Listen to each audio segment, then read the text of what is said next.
성경 바르게 보기 샘플 본문 두 번째로 신약입니다. 이 본문은 예수님께서 물 위로 걸어가서 제자들을 돕는 본문입니다.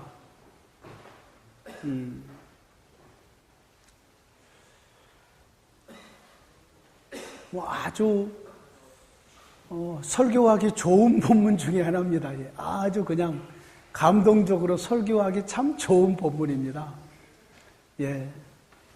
우리 한번 읽어보죠. 주의 말씀이니까요. 시작.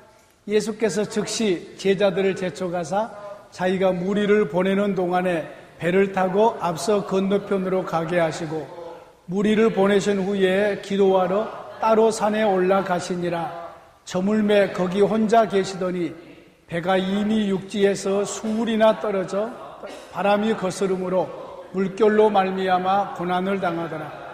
밤 사경에 예수께서 바다 위로 걸어서 제자들에게 오시니 제자들이 그가 바다 위로 걸어오심을 보고 놀라 유령이라 하며 무서워하여 소리 지르거늘 예수께서 즉시 이르시되 안심하라 나니 두려워하지 말라. 베드로가 대답하여 이르되 주여 만일 주님이시거든 나를 명하사 물 위로 오라오소서 하니 오라 하시니 베드로가 배에서 내려 물 위로 걸어서 예수께로 가되 바람을 보고 무서워 빠져가는지라 소리질러 이르되 주여 나를 구원하소서 하니 예수께서 즉시 손을 내밀어 그를 붙잡으시며 이르시되 믿음이 작은 자여 왜 의심하였느냐 하시고 배에 함께 오름에 바람이 그치는지라.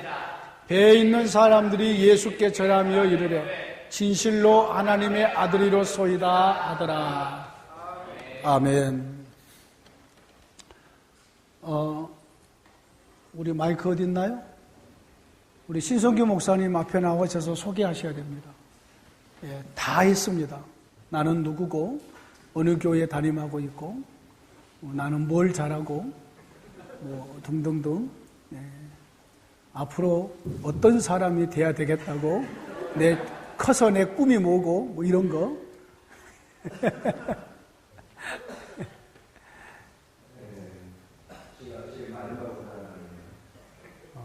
또 내일 또 올 사람 또 있어. 걱정하지 마.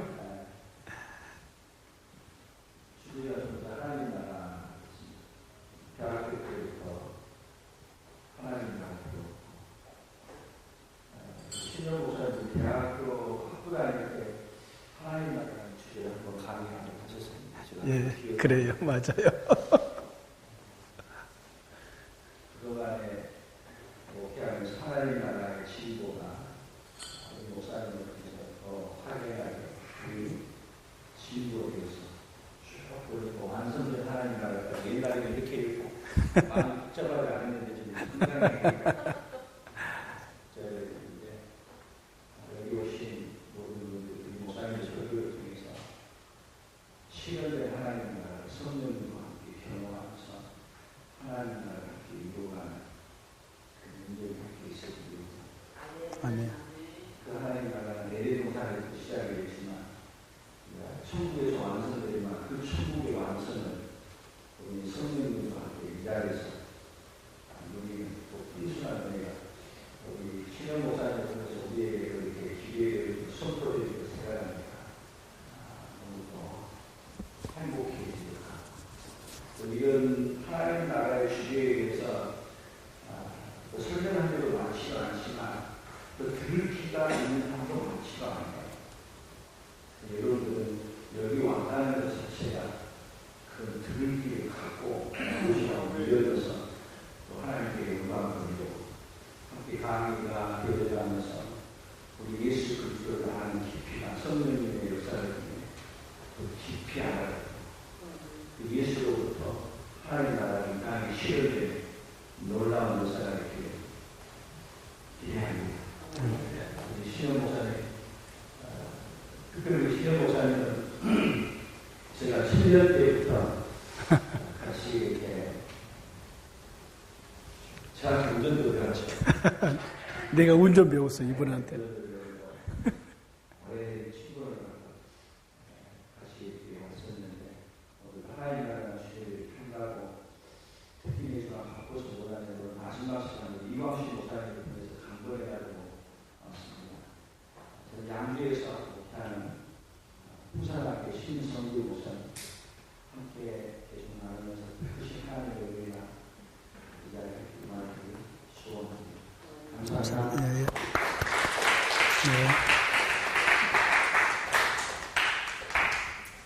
전에 제가 전도사로 있을 때에 그때에 그 교회에 같이 있었습니다. 이제 같은 신씨인데 내가 우리 신성규 목사님의 아버지가 나의 손잡벌이 됩니다. 그래서 조카뻘이 됩니다. 호니까 조카뻘이 되는데 그것이 내가 강조하려는 얘기는 아니고요. 아니고 정말로 성실하게 그때도 정말로 행복하게 교회 봉사를 잘하셨는데 복음의 사역자로 이렇게 벌써 감사하고 이제 우리 노회장님도 이제 곧 있으면 오실 거 지금 신방 중이어서 그러는데 이제 제가 신학교 다닐 때부터 이곳 곳에 꽂혀가지고 같은 신학교 다닐 때부터 또 후배들에게 이런 세미나들을 이렇게 인도하고 그랬었는데 참 관심들이 또 그때도 이런 부분에 없지 않아 참 있었더랬어요. 그때는 하나님의 나라에 대해서 신학교 다닐 때니까 벌써 88년, 87년, 86년도니까 한 30년 전인가요? 그죠? 예, 그런 것 같습니다. 감사하고요. 자, 지금 오전에 지금 하고 있는 것은 우리 늦게 오신 우리 신목사님을 위해서 내가 말씀드립니다. 진짜 강의가 아니고 샘플 강의입니다. 하나님의 말씀을 어떻게 봐야 될 것인가를 지금 이렇게 성경 본문을 구약에 하나, 신약에 하나, 지금 바로 전까지 구약의 하나를 끝냈습니다.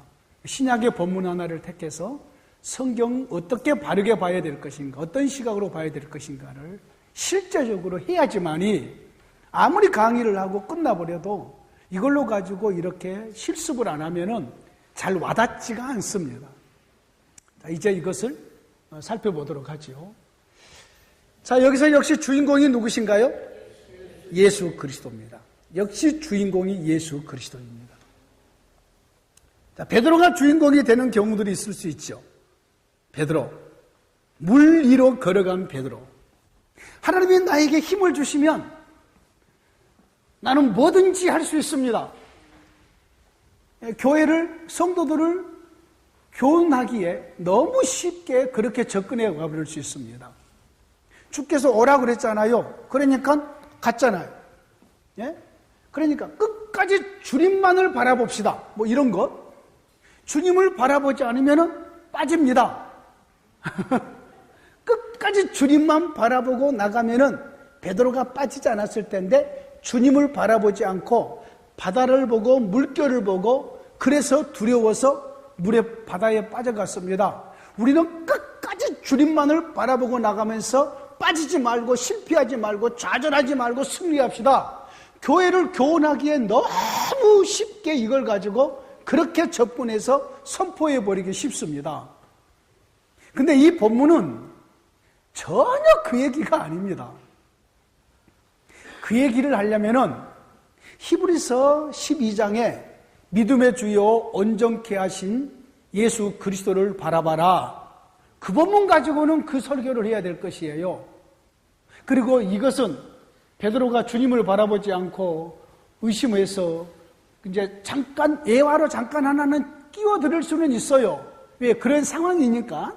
그러나 이 본문에서 드러내려고 하는 것은 베드로가 물 위로 걸었다는 것도 아니고 주를 바라보지 않았다는 것도 아니고 이 본문의 가장 핵심적인 본문의 주제는 예수 그리스도이십니다.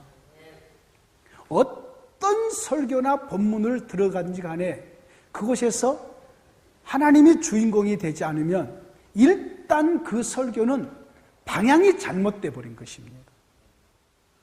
아무리 감동적으로 설교를 하고 그 설교를 듣고 은혜를 받았다고 날뛴다고 해도 하나님께서 드러내려고 하는 마음과 그 의도와는 영 빗나가 버린 것이 되는 거지요.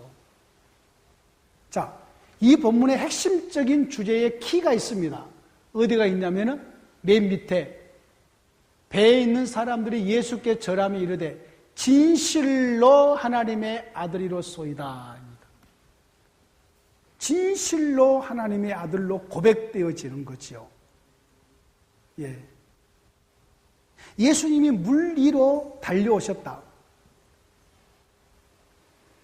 전에 한번 내가 이 본문으로 가지고 그런 설교를 한 적이 있습니다. 내 기억에 어떤 설교를 했냐면 마태복음 14장. 저는 저의 성경책 속에 2010년 디셈버니까 12월 4일 날 이렇게 제목을 잡고 설교를 한 적이 있습니다. 이렇게 사랑하신 예수님 라는 제목으로 설교를 했네요. 이 본문 가지고. 저희 성경책은 과거에 주일 낮예배 때 설교했던 것은 설교의 제목과 날짜를 적어놓고 그리고 빨간 테두리로 가지고 하고 노란 색연필로 칠해 놓습니다. 아니면은 물이 들어간다거나 땀이 떨어지면 번지기 때문에. 그리고 주일날 오후 예배 때의 설교는 다른 어떤 설교는 이 빨간 색연필로 테두리를 하지 아니하고 그냥 쓴 그 볼펜으로 테두리를 하고 노란색을 칠해 놓습니다. 그래서 내 성경책 속에는 언제 몇 월 며칠 날 무슨 제목으로 설교했다가 전부 적혀 있습니다. 2010년 12월 4일 날 주일날 2010년입니다. 지금으로부터 5년 전이지요. 그때에 6년 전인가요? 그때 이 똑같은 이 본문 가지고 이렇게 사랑하신 예수님이라는 제목으로 설교를 했습니다. 이 설교는 내 머릿속에 아주 생생하게 그 줄거리가 기억이 됩니다. 어느 정도 예수님이 이 본문 자체로 먼저 놓고 시작하지요. 그게 뭐냐면은 우리 주님이 기도하면서 기도 중에 우리 주님이 기도 중에 제자들이 지금 바람과 물결 때문에 고통하고 있잖아요. 그러면은 여기서 우리 주님이 얼마든지 그냥 그 바다의 물결을 잔잔하게 해버릴 수 있습니다. 그럴 수 있는 분이시죠. 그분은 천지를 창조하는 분이시고 그분의 지식은 단번에 영원하시고 그분의 능력이 얼마든지 그럴 수 있는 분이시잖아요. 백부장의 딸의 열병을 어떻게 치료해요? 가지도 않아요. 그냥 됐다 돌아가라. 그 말하는 그 시간하고 돌아와 보니까 자기 딸의 열이 내리는 시간이 똑같다고 이렇게 성경은 기록하고 있잖아요. 바람과 바다를 주님이 기도하면서 딱 할 수 있어요. 그런데 우리 주님이 달려가셔요. 어떻게 달려가시느냐? 그것도 자기가 정해 놓으셨어요. 물에 들어가면 빠진다는 걸 정해 놓으셨어요. 그 질서를 정해 놓으신 분이 자기예요, 자기. 예수님이 물을 낳아주시고 모든 물체는 물 위로 걸어가면은 사람은 물 위로 걸어가면은 빠진다는 그 법을 예수님이 정해 놓으셨어요. 그런데 예수님이 자기가 정해 놓으신 법을 잠재우시고 물 위로 달려가 버리신 거예요. 물 위로. 그만큼 제자들을 사랑하셨다. 그때 당시에 이제 그 부분을 아주 강조했지요. 이런 경우 있잖아요. 시골에 조금 좀 이런 나지막한 이런 어떤 지붕 같은 때에 가을이면은 고추나 이런 것들을 이렇게 말리기 위해서 지붕 위에다가 그런 것을 널면서 작은 사다리를 놔두잖아요. 근데 4살, 5살 애들이 무조건 올라가고 싶잖아요. 사다리로 올라가서 그리고 나서는 그 지붕에 이렇게 그냥 위험한 상황이 주어질 상황이 있단 말이에요. 이럴 때 이 모습을 본 엄마, 자기 아들이 지금 떨어지면 다칠 위험한 상황에 있는 이 엄마 어떻겠어요? 그냥 아주 편안하게 야 내려와라, 야 위험하다 내려와라 이러겠어요?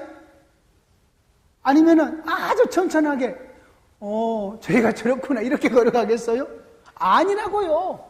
만사 제쳐놓고 그냥 후다닥 뛰어가가지고 밑에서 받치고 있든지 아니면은 가만히 있거나 거기 가만히 있거나 올라가서 내려놓고 이제 기싸대기 때리는 거죠. 우리나라 엄마들의 모습이죠. 누가 거기 올라가라 그랬냐고. 이게. 여러분 미국 디즈니랜드 가면 유일하게 우는 아이가 한국에밖에 없답니다. 다른 나라 애들은 우는 바가 없대요. 여러분 그래요.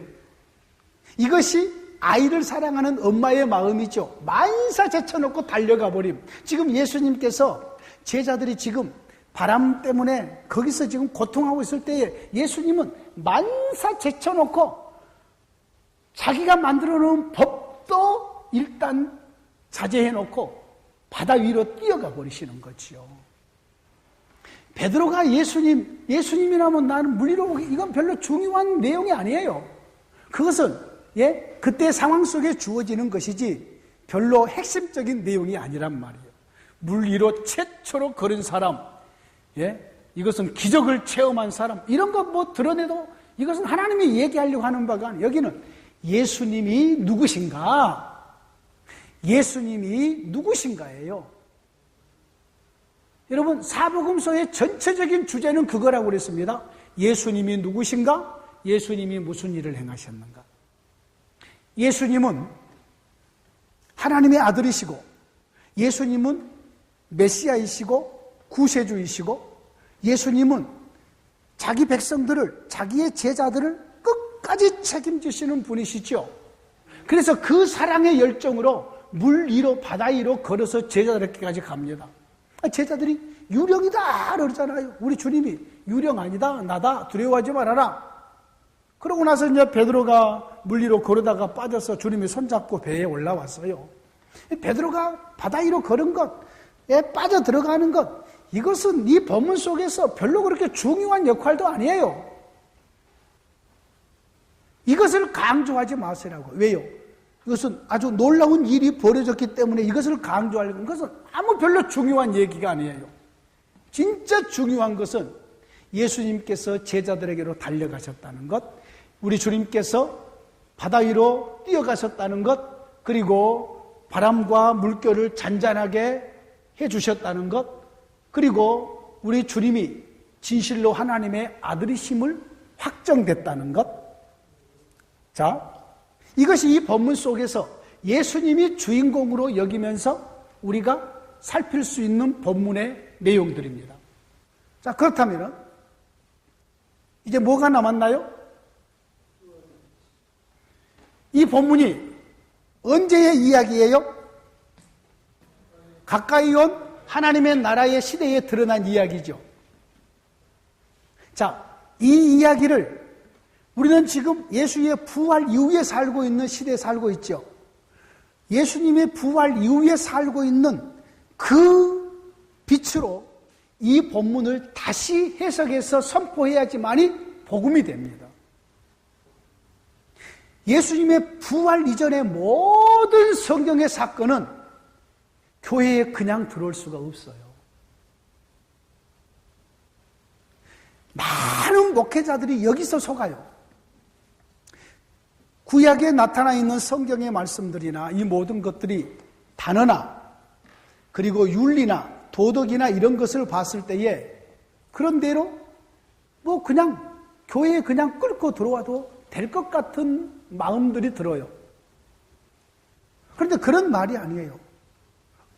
어제 우리 수요 예배 때도 그런 얘기를 내가 잠깐 했는데, 여러분, 내가 설교 준비를 이렇게 해보니까 가장 설교 준비하기 힘든 본문이 성경이 어떤 성경이냐면은 잠언이에요. 잠언, 전도, 아가서. 설교 준비하기에 가장 어려워요. 자, 봐요. 잠언 6장 6절에 보면은 게으른 자여 개미에게 가서 그 하는 것을 보고 지혜를 얻어라. 이런 말씀이 딱 나와요. 그럼 이 말씀 딱 가지고 설교하기 얼마나 좋아요. 그냥 교회 밖에 있는 사람에게도 너 게으른 것 잠언에 보니까요. 예? 개미에게 가서 그거 배우라 그랬다. 개미는 두령도 없고 감독자도 없고 관역자도 없는데 열심히 일해서 여러분 개미 집에 한번 가서 나는 어쩔 때 개미 이렇게 많이 가서 국 이렇게 봅니다. 예? 개미 보면은요. 쉬고 있는 개미 한 마리나 보셨나요? 다 가고 있는 어떤 개미 한 마리가 딱 뒤에 배 딱 깔고 누워서 나는 좀 쉬고 있다가 막 지느러미 왔다 갔다 하면서 와 이러고 자고 있는 개미 봤나요? 하나도 없어요. 뭐 어쩌면 그렇게 부지런한지 그냥 막 뭘 물어오고 왔다 갔다 어디로 이렇게 왔다 갔다 가는지 그렇게 줄지어가지고 그 난리를 친단 말이에요. 그러니까 그 말을 그냥 그대로 막 그냥 게으른 사람에게 교훈하는 교훈집으로 알고 그냥 막 얘기한단 말이에요. 무엇을 놓쳐버리느냐? 그 잠언에서가 옛 시대에 하나님의 백성들에게 주시는 지혜의 말씀이라는 것을 거기까지는 인정을 한다고 해도 어떤 배경에서 줬는가를 다 놓쳐버리고 설교 준비를 합니다. 그냥 게으른 자에게 개미에게 가서 배우라라는 것으로요. 그 내용이 아니고 그 구약의 배경은 하나님께서 자기 백성들에게 가나안 땅을 기업으로 주셔요. 기업으로. 그러면 가나안 땅을 기업으로 받을 때에 모든 하나님의 백성들이 똑같이 받죠. 그렇죠. 가나안 땅을 기업을 받을 때에 누구는 많이 받고 누구는 적게 받고 막 그러나요? 안 그래요. 예? 거의 똑같이 분배를 받아요. 그러면 가나안 땅에서 하나님의 기업을 분배받을 때에 하나님의 의도하시는 목적이 있어요. 엿새 동안에 열심히 땀 흘려 수고하고 그러면은 하나님께서 그들에게 그리고 이래 되는 날은 안식일에 축제를 열어요. 그 땅이 하나님과 그 백성들이 교제하며 축제하는 영광스러운 하나님의 나라의 땅으로 하나님께서 복을 주셔요. 하나님이 율법을 주시고 그 백성들에게 언약을 주시고 언약에 따라서 하나님의 백성이 되어서 율법을 따라서 열심히 일을 하고 하나님이 섬기고 하나님이 그들에게 물질을 주고 열매를 주면 그 열매와 짐승의 모든 부유함을 가지고 하나님께 드리고 하나님과 교제하고 그 교제하는 것이 일주일에 한 번씩 안식일 날 교제를 하고 월삭 때 매월 첫째 날 교제하고 그리고 6월절에 교제하고 그리고 축제를 열어요. 일주일 동안. 6월절 하루 끝난 게 아니에요. 6월절 하루 들키면서 일주일 동안 축제를 해요. 7.7절 하루 지킨 거에 또 축제를 해요. 수장절 지키고 축제를 해요. 그러면서 7월 10일 날 온 자기 백성들의 죄를 속죄하면서 온 하나님의 나라가 평강의 나라가 되고 축제의 나라로 하나님께서는 같이 살아요. 그런데 그와 같은 축제를 이어가기 위해서는 게으르지 말고 열심히 부지런히 자기의 기업에서 충성하고 수고해야 돼요. 그러지 않으면 기업을 빼앗겨 버려요. 그래서 그 개미에게 가서 배우라 해놓고 그 다음에 만약에 그러지 않으면 빈궁이 도적같이 임하고 하나님이 주시는 부요한 기업의 그 축제와 영광스러움을 빼앗겨 버릴 것이라는 것이 전제되어 있어요. 그러면 그 본문을 읽어놓고 부활의 빛으로 다시 해석을 해서 복음이 선포돼야 돼요. 새 시대의 예수 그리스도 안에서 우리에게 복음의 영광스러운 기업을 하나님은 우리에게 주셨습니다. 하나님의 자녀의 신분과 성령 하나님의 인지하심으로 말할 수 없는 영광스러운 부요한 직분을 은혜를 우리 모두에게 동일하게 주셨죠. 신목사에게 주시는 구원은 좀 더 나은 것이고 민목사님에게 주신 구원은 좀 더 모자란 것도 아니에요. 똑같이 구약의 하나님의 백성들에게 기업을 주신 것처럼 신약의 성령 안에서 구원을 똑같은 기업으로 주셨어요. 이 기업을 가지고 이 시대에 우리가 열심을 품고 주를 섬겨야 될 줄로 믿습니다. 로마서에서 그 얘기를 하잖아요. 게으르지 말고 열심을 품고 주를 섬겨라. 주님을 뜨겁게 사랑하고 복음을 위해서 온 생명으로 불태우고 이럴 때에 우리의 기업이 빈궁해지지 아니하고 우리가 새 시대에 받은 하나님의 나라에 우리가 받은 기업이 부유해진다는 것이에요. 그 말이 게으른 자여 개미에게 가서 배우라.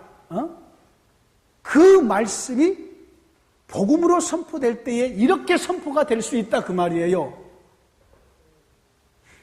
이렇게 선포를 하지 아니하고 무조건 우리는 게으르지 말아야 됩니다. 여러분 게으르면 가난해집니다. 게으르면 여러분요 다 빼앗기게 됩니다. 이 얘기만 하고 있으면은 세상 강연하고 다를 게 뭐가 있어요? 다르지 않잖아요. 아니 대학 교수가 아니면은 아주 성공한 부자가 나는 게으르지 않고 열심히 일했습니다. 열심히 일하면 나처럼 부자가 될 수 있습니다. 게으르지 마십시오. 일반적인 교훈하시려고 잠언을 주셨겠냐고요. 아니란 말이에요. 하나님이 주신 기업에 그 모든 배경이 깔려 있는 것이에요. 그래서 내가 지금까지 설교 준비를 하면서 가장 진액을 빼는 설교의 내용들이 설교의 그 본문들이 잠언, 전도, 아가서 이런 지혜서의 본문들이에요. 지혜서. 쉽지 않아요. 어떤 사건 같은 경우는 되려 좀 더 쉽게 드러날 수 있어요. 그런데 시편 설교도 참 쉽지 않아요. 그래서 그래서 우리의 어떤 설교 모임 속에서 시편이나 그런 본문 택하면은 어떤 분이 왜 이런 어려운 본문 택하냐고 막 그냥 날 잡아먹으려고 그래요. 누구라고 이름은 말할 수 없죠. 뭐 이규섭이라고 말은 할 수 없지만 이름을 어떻게 얘기하겠습니까? 자요? 이따 점심 먹을 때 또 나를 잡아먹을 거예요. 두고 보십시오. 밥이나 맛있게 먹을지 왜 나를 반찬으로 삼아서 잡아먹으려고 그래요. 자, 여기 본문도 이 본문이 예수 그리스도께서 이 땅에 지상에 계실 때에 하시는 내용이잖아요. 사건적으로. 이것으로 끝내서는 안 되고 부활의 빛으로 이것을 다시 해석해내야 되는 것이에요. 자, 이때에 우리 주님께서 제자들과 예수님이 기도할 틈을 타고 사실은 이것이 오병이어의 사건 바로 연결되는 사건입니다. 보리떡 5개 물고기 2마리로 5,000명을 먹이죠. 이때에 그리고 나서는 이 사건이 연결이 돼요. 많은 사람들을 제자들이 보내야 되는데 우리 주님께서 제자들을 아끼시면서 먼저 너희들은 배 타고 건너가라. 그리고 예수님이 모든 사람을 다 보내요. 그리고 예수님께서 혼자 기도하기 시작을 하셔요. 기도하다가 이런 상황이 일어난 것이죠. 자, 예수님과 지금 제자들의 사이가 아직은 거리가 있죠. 예수님이 제자들과 지금 함께 있지 않죠. 예수님은 따로 있고 제자들은 지금 저만큼 가지요. 이러한 상황 때문에 오늘날의 목회자들의 의식 속에도 나는 여기 있고 예수님은 저 멀리 있다고 생각을 해요. 왜요? 이런 상황이 이렇잖아요. 상황이. 예수님 혼자 기도하고 있고 제자들은 배 타고 따라가잖아요. 그죠? 그래서 예를 들어서 우리도 배 타고 따라가면서 이런 소망을 가져요. 풍랑과 바람이 불면은 예수님이 이 배에 계셨더라면은 풍랑도 바람도 잔잔하게 하실 수 있을 텐데 라는 생각을 갖는다고요. 마치 지금 내가 어려운 상황을 당하고 있는 이 상황 속에는 예수님이 안 계신 것처럼 생각하고 느껴버린다 그 말입니다. 왜? 이 사복음서에 드러나는 이런 상황들 때문에. 아니, 분명히 예수님은 따로 기도하고 제자들은 배 타고 가는데 배 타고 가는 그 가운데 배에는 지금 예수님이 안 계시잖아요. 여기서 우리가 착각을 해요. 시대적인 착각. 예수님께서 이루신 여러분 예수님이 십자가 지시고 부활하시는 목적이 뭐냐면은 자기 백성과 영원히 함께 하시려고 그러신 것이에요. 이해가 되신가요? 이제 바로 이제 이 샘플 강의 끝나고 나면은 이제 본 강의에 들어가면서 오늘은 이제 성전을 중심으로 해서 신구약을 구속사로 이제는 꿰뚫어 갈 텐데요.